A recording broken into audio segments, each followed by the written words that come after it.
గాలి నీరు ఆహారం అందరికీ సమానమే. అవయవాల లోపం ఆ దేవుని బహుమానమే.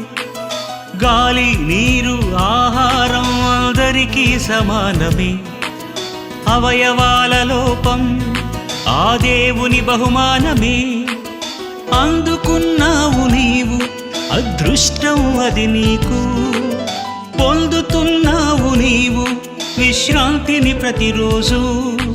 శరీరానికి అవయవం బిగించాడు.